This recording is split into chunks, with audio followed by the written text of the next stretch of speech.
Hello বন্ধুরা, তোমরা সবাই কেমন আছো? আশা করি তোমরা সকলেই ভালো আছো। আজকে আমি তোমাদের জন্য একটা নতুন রান্না নিয়ে চলে আসলাম। আমি করবো আজকে মোরলা মাছের চচ্চড়ি।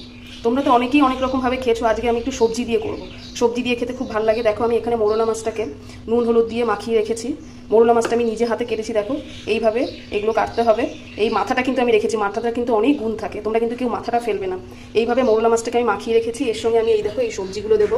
আমি সরু সরু করে বেগুন, আলু, শিম, কাটোয়া ডাঁটা এগুলো সব আমি কুচি কুচি করে কেটে রেখেছি। এছাড়া এর সাথে আমি এখানে পেঁয়াজ কুচি, টমেটো কুচি, কাঁচা টমেটো, ধনেপাতা, রসুন বাটা আর এখানে সরু সরু করে লঙ্কা কেটে রেখেছি। এই সমস্ত দেখো এখানে আমি একটা বড় পাত্র নিয়ে নিয়েছি। বড় পাত্রের মধ্যে মাছগুলো সব ঢেলে দিয়েছি। এর মধ্যে আমি একে একে সব সবজিগুলো আমি দিয়ে দেবো। এটা একটা টেস্টি খাবার, তোমরা সবাই বাড়িতে ট্রাই করবে, দেখবে ভালোই লাগবে। এবার আমি এখানে দিয়ে দেবো নুন, স্বাদ অনুসারে নুন দিয়ে দেবো। 1 চামচ হলুদ গুঁড়ো দিয়ে দেবো। 1 চামচ লঙ্কার গুঁড়ো দেবো। আমি একটু কাঁচা লঙ্কা বাটাও দেবো। আর এখানে আমি দিয়ে দেবো কাঁচা তেল।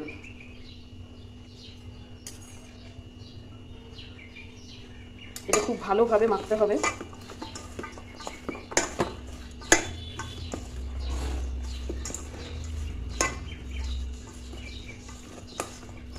মেখে এটা আমি প্রায়, এবার আমি সবজিগুলো সব ঢেলে দেবো।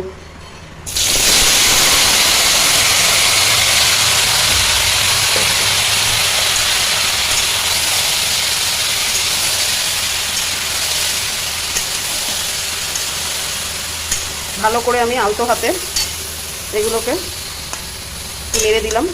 এখানে আমি কোনো জলের ব্যবহার করব না।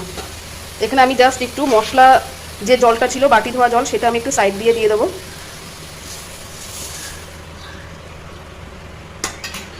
এখানে তো সব মশলা মেখে দেওয়াই আছে, এখানে আর কিছু দিতে হবে না। এখানে আমি এখন 10 মিনিটের মতো প্রায় চাপা দিয়ে দেবো।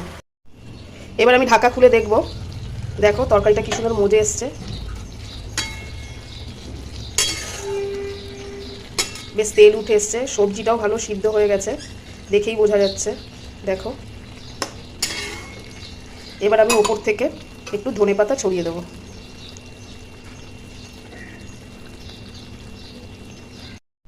দেখো মোরলা মাছের চচ্চড়ি পুরো রেডি হয়ে গেছে। আমি যেভাবে করলাম তোমরা সেইভাবে করো, দেখবে হেভি টেস্ট লাগবে। একবার করে দেখো, আমাকে জানিও। ভালো লাগলে কমেন্ট করো, লাইক করো, শেয়ার করো। আজকের মতন টাটা।